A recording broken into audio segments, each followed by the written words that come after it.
Cette émission vous est proposée par le Centre d'information Europe Direct Languedoc-Roussillon. Buongiorno. Guten Tag. Buenos días. Kalimera. Dobar dan. Bonjour. Buenos días. Quand c'est l'heure, c'est l'Europe. Thomas Dupressoir, bonjour. Bonjour. Alors, vous êtes ici en tant que représentant de l'association Informatique Plus, et plus exactement, vous êtes encadrant technique du chantier d'insertion numérique Hotworks. C'est bien ça? C'est bien ça. Bien. Alors, cette association et tous les chantiers d'insertion sont basés à Montpellier? Non.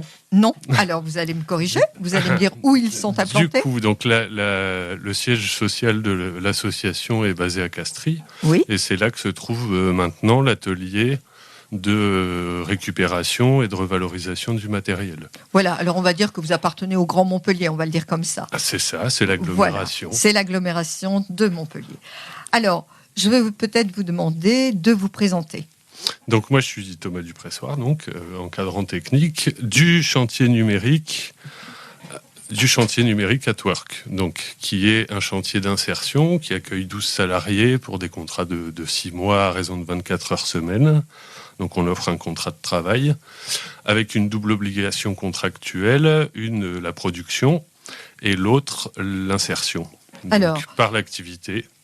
Voilà, moi ce qui m'intéresse c'est comment vous êtes arrivé là. Est-ce que vous avez fait des études spécifiques qui vous ont conduit? Alors moi personnellement j'ai un DUT en communication d'entreprise, oui, avec une option qui s'appelait support multimédia, mais c'était encore l'époque des CD interactifs, donc oui. C'était l'an 2000.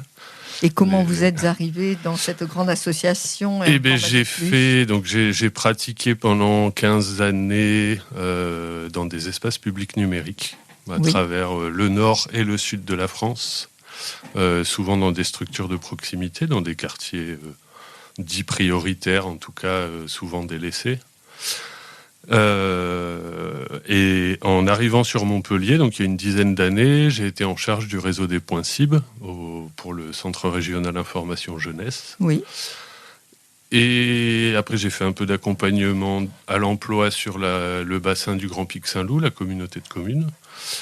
Et je suis arrivé, depuis que je suis sur Montpellier, je travaille avec Informatique Plus en leur refilant du vieux matériel notamment, et en leur en achetant de temps en temps. Donc c'est une structure que je connaissais.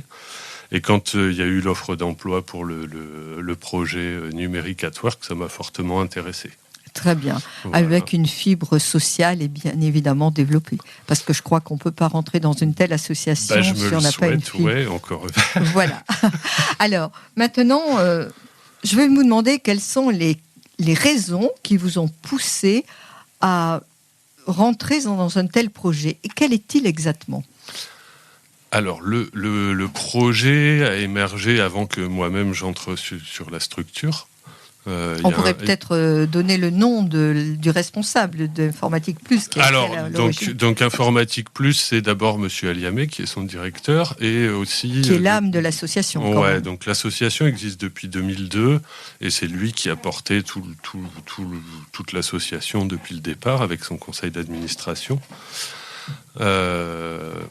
Et donc, il a monté ça autour de 3 valeurs, sociales, environnementales et solidaires. Donc, l'aspect social, c'est par l'insertion socio-professionnelle. Donc, on est dans un cadre particulier, qui est l'insertion par l'activité économique. Donc, il y a obligation de production dans les chantiers. Et c'est cette activité qui sert de support à l'insertion socio-professionnelle, du coup. Et c'est ce défi qui vous a plu ? Alors moi, le défi, il est même sur le support qui a été choisi pour l'insertion socio-professionnelle, c'est-à-dire le gros de l'activité tourne autour de la conception graphique, d'identité visuelle, de logo, de charte graphique et de création de sites web. Sur nos chantiers, on ne recrute que sur quelques critères de sélection, c'est-à-dire savoir lire le français, savoir l'écrire, le comprendre. Et c'est tout. Après, il y a un intérêt pour l'informatique, éventuellement une bonne connaissance du web.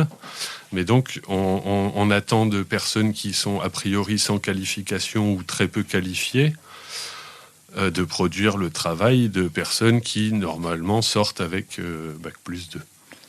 Donc, quelqu'un qui est développeur web va avoir une qualification à Bac+2 en général, sur le marché du travail classique. Voilà, alors vous avez la sensation qu'avec Informatique Plus, vous participez à la lutte un peu contre la fracture numérique et à la diminution peut-être des inégalités face au tout numérique. Alors, c'est un des fondements d'Informatique Plus même, la lutte contre la fracture numérique à plusieurs niveaux. Donc évidemment sur l'équipement, parce que l'idée de départ était de prolonger la vie des matériels, de combattre l'obsolescence programmée, prolonger la vie des matériels et pouvoir distribuer ce matériel à des personnes qui n'y ont pas accès normalement. Donc c'était ça le postulat de départ. Et donc par le chantier Numérique at Work, on va au-delà, on essaye de mettre aussi le logiciel à la portée de tous. Il y a une certaine fierté quand même de participer à cela. Bien sûr. Voilà. De toute façon, je suis très fier de faire partie de cette association. Mais on peut le comprendre, tout à fait. Et d'autant plus que ça donne des résultats. Voilà. Mais écoutez, je vous propose, Thomas, une pause musicale et nous nous retrouvons tout de suite après. Chantier d'insertion Numérique at Work sur Montpellier et qui vient de nous dévoiler les projets, les fondements même de l'association Informatique Plus. Alors, ces projets que vous nous avez développés pour permettre à des gens qui n'ont pas accès au numérique de pénétrer dans ce monde qui leur est étranger, vous avez sollicité l'Union européenne pour financer ce projet. Alors, comment a-t-elle réagi, j'allais dire, et comment l'Union européenne a financé ce projet ? Comment elle a réagi ? Je ne la connais pas personnellement. Mais a priori, elle a bien réagi. Donc on a fait appel au Fonds social européen pour financer la première année du chantier Numérique at Work, qui était un projet émergent, qui a été un peu long à mettre en place. Je pense que l'équipe qui m'a précédé a mis 1 an et demi à ce que le projet voit le jour. C'est sur un support particulier parce qu'on est sur de l'usage numérique avancé, donc la création de sites web, d'objets multimédia, etc. Et donc l'idée, c'était de diversifier l'activité d'Informatique Plus pour pouvoir offrir une gamme de services qui touche à tous les domaines de l'informatique de manière générale. Donc, sur cette première année qui s'est étalée de novembre 2016 à octobre 2017, on a fait effectivement appel au Fonds social européen pour financer notamment la masse salariale liée au fonctionnement du chantier. Voilà, et donc l'Union européenne a répondu favorablement à cette sollicitation. Elle a répondu favorablement par 2 versements, effectivement. Après, c'est un dispositif particulier parce que c'est sur avance de fonds. Donc c'est du remboursement sur facture. Voilà, sur facture. Alors, quelles ont été les retombées socio-économiques suite à ce financement pour vous ? Eh bien, d'abord, la première retombée, ça a été que le chantier a pu avoir lieu, donc le chantier d'insertion. Donc on a pu avoir effectivement, sur une période d'1 an, 17 personnes salariées, en plus des équipes permanentes de l'association. Et sur ces 17 personnes, on a 14 personnes qui sont sorties avec une solution d'emploi ou une formation qualifiante. Oui, donc là, la mission de l'insertion a été totalement remplie. Pas totalement, on a atteint 82% de résultats. C'est quand même très beau. Sur 17 personnes, je peux vous donner un petit peu plus de détails éventuellement. Sur 17 personnes, on a eu 6 personnes qui sont sorties avec des CDD ou des CDI de plus de 6 mois. 2 personnes qui sont sorties sur des dispositifs d'emploi aidés CUI, CAE, donc pour le secteur non marchand. Et 5 personnes qui sont sorties sur des formations qualifiantes ou diplômantes.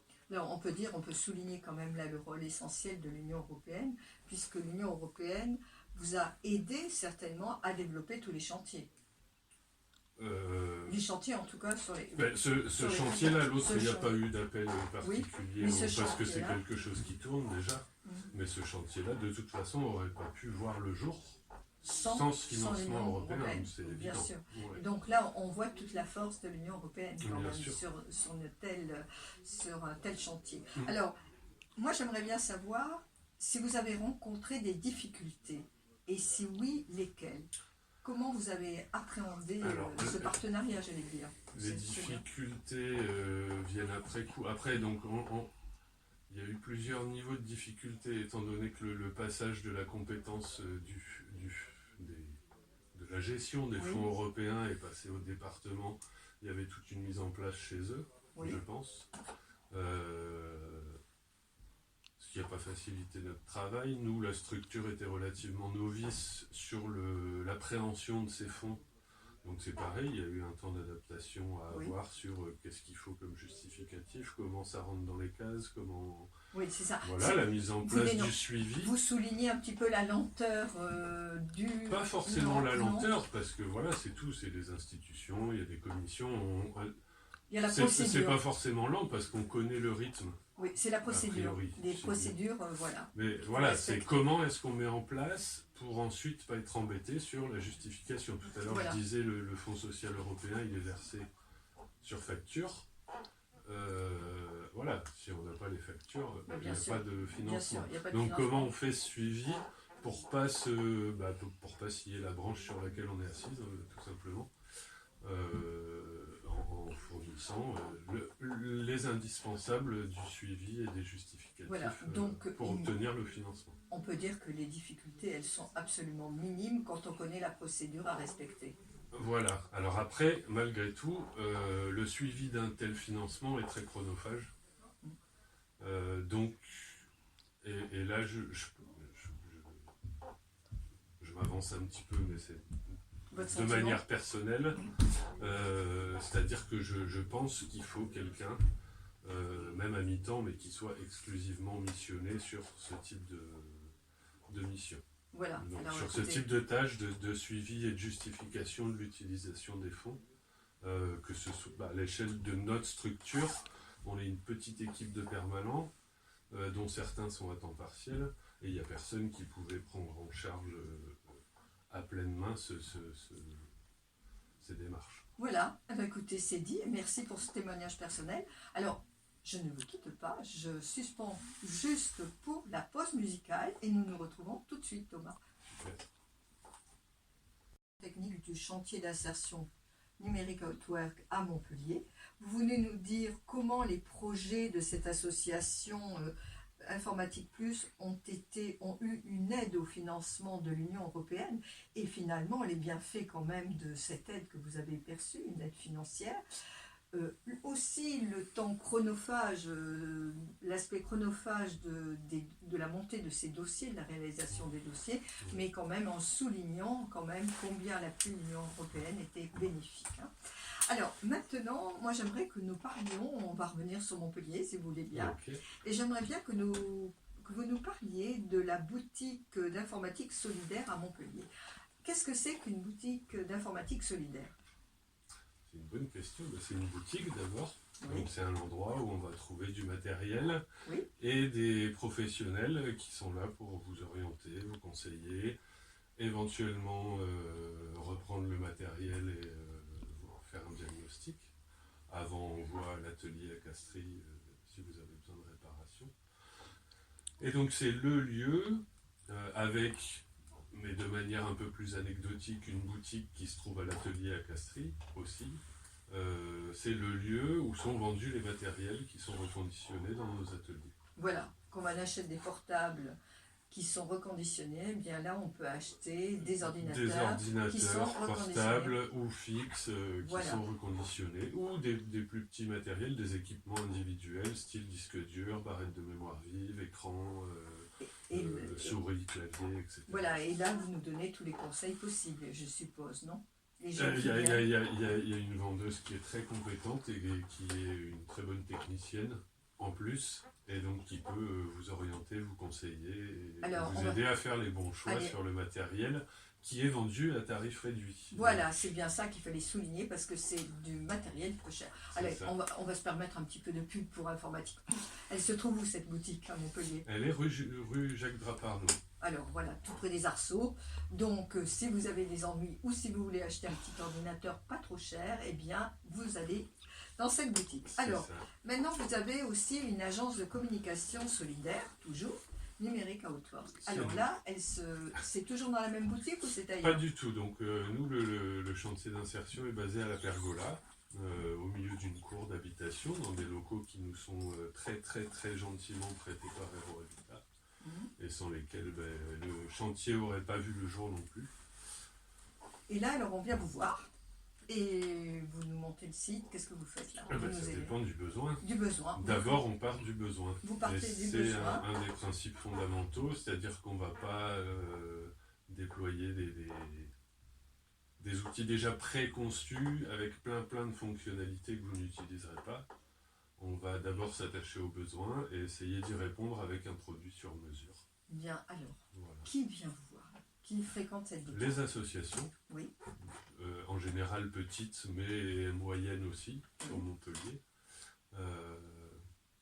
Des artisans Oui. qui commencent, des très petites entreprises aussi, quelques personnes en profession libérale, et puis des entrepreneurs individuels qui sont en train de monter un projet et qui ont besoin d'un site web, d'une identité graphique, d'un logo, de flyers, d'affiches. Et là aussi, les prix sont... Alors on étudie les prix encore une fois en fonction du besoin. Mhm. Les tarifs sont solidaires par rapport À ce qui se pratique au au marché classique, sachant qu'après on se positionne en fonction vraiment du besoin de la personne, de son budget et de sa capacité à développer son activité dans le temps. Alors, le public, comment le public a-t-il reçu ces boutiques solidaires, que ce soit l'une ou l'autre? Comment ça a été accueilli? Alors la boutique solidaire à Montpellier fonctionne très bien, mais depuis un moment. Hein. Oui, je crois qu'elle n'est pas récente. Elle date de... En fait, la boutique a commencé en même temps que le premier chantier d'insertion, donc en même temps que l'association en 2002. En 2002. Voilà. Après, les boutiques, j'ai pas la date précise en tête, mais il y a eu déménagement de l'atelier à Castries, et la boutique est restée sur Montpellier. Et elle accueille toujours, en tout cas, les populations des Arceaux la connaissent très bien. Voilà. Et l'agence de communication, comment Et l'agence fréquentée ou... Fréquenter, non. Les clients qui viennent sont des clients qui sont déjà clients quelque part, ou des personnes qu'on reçoit pour la première fois pour faire la collecte de besoins. Après, on n'est pas une enseigne, on n'a pas pignon sur rue, on est dans une cour d'habitation, donc c'est pas non plus voilà, amené à être fréquenté comme un magasin voilà, de la rue comme de un la Loge. magasin. Mais l'accueil a été favorable. Bien sûr. Voilà. Alors, On est inséré au sein du quartier, là on y est depuis novembre 2016 et on a un bon accueil des populations. et une bonne image. Oui. Bon, alors, ma dernière question, Thomas. Est-ce que vous considérez que le projet donc d'Informatique Plus, alors là je vais parler du projet de l'ensemble d'Informatique Plus, avec ces divers projets qui soient sociaux, environnementaux ou solidaires, est-ce que vous pensez que vous avez atteint vos objectifs? Ou est-ce que vous pensez qu'on peut encore développer davantage certains peut-être aspects? Mais les objectifs sont atteints. À ma connaissance, ils sont atteints tous les ans, jusqu'à présent. On peut développer toujours. On peut au moins améliorer l'existant, de toute façon. Et on continue tous les jours à améliorer l'existant. Et ça fait partie de la dimension environnementale, parce que l'environnement, il commence par soi. Bien sûr. Et Bien après, sûr. on écarte les cercles, et plus on va loin, plus ça touche chacun. Bah écoutez, Thomas Despressoir, un très grand merci pour ce témoignage. Merci à vous. Je rappelle que vous représentez donc l'association Informatique Plus et que vous êtes donc l'encadrant technique du chantier d'insertion numérique à Outwork sur Montpellier. Merci beaucoup. Merci beaucoup à vous.